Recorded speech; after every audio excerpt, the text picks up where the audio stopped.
Hey, what's going on, guys? So today I got my H60 CPU water cooler by Corsair. I'm going to show you guys how to set this up in your case. Specifically, it's going to be the S340 case by NZXT.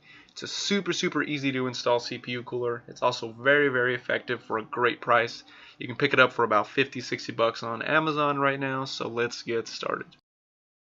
Okay, so just keep in mind, this is going to be for Intel builds, because that's what I got, an Intel CPU.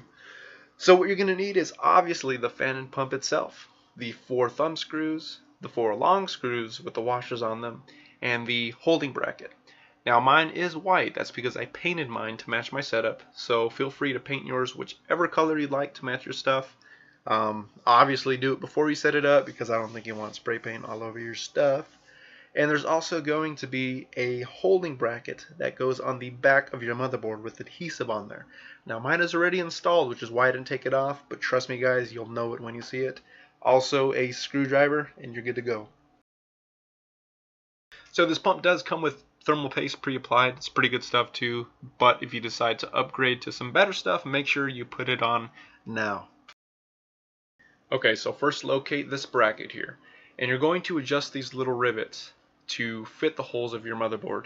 Now each one will be a little bit different, but trust me, it will fit. This setup also comes with some M3 tape that you can apply to the back of this bracket to keep it snugged onto the back of your motherboard while you're building it. This way you're not going to have to worry about it moving or adjusting or anything like that.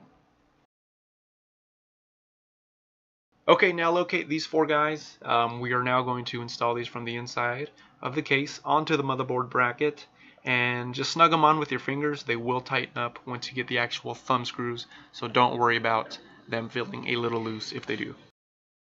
Okay, now we can move on to the actual pump.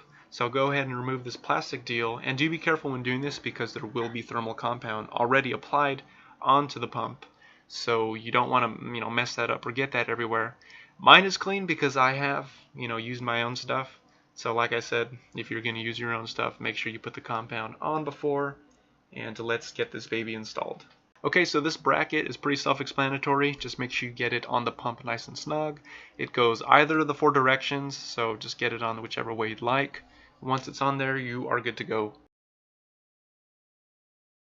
Okay, so now we can take the pump and place it onto the CPU. And with those 4 thumb screws, we can now begin tightening the pump onto those 4 posts. Now when you do this, try to do it in a cross pattern just to maintain even pressure along those posts.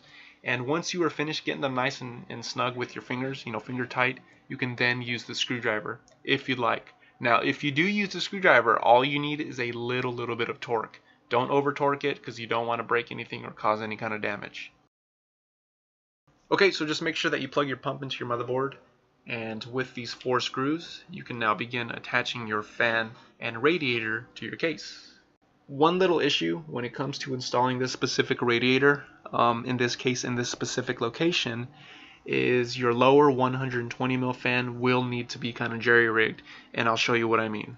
Also, before installing this cooler, the case does say you can use 2 140s as intakes up front, but once you get this radiator in, you will no longer be able to use a 140 below. The largest fan you can use for a second intake will be a 120. Okay, so let me show you what I mean. My lower 120mm fan is not mounted correctly. It is down into the left if you're looking at the case, and that's because the radiator is just too large to allow the fan to sit all the way up in the correct mounting position. Here's a closer look so you can see how I mounted my fan. I did use a washer, so the washer is applying ample pressure to the frame itself to keep that fan steady, and it does not wiggle or move, so if you need to do this, now you know what to do. Alright, so I do recommend picking up one of these fan things if you'd like. It has a root. Look, I can plug 10 fans in here. I can't even fit 10 fans in my case, but if I could, I'd be able to plug them in somewhere. So just plug it in, your radiator fan, and you're good to go, guys.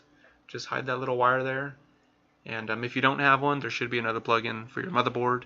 This just makes the setup look a lot cleaner and better. So you don't need it, but it does help. So yeah, guys, just like always, I appreciate your time and your feedback. Let me know what you guys think, what you guys liked or didn't like. Again, if you do decide to purchase this cooler, you won't regret it. I know I don't. So thanks, and I'll see you guys later.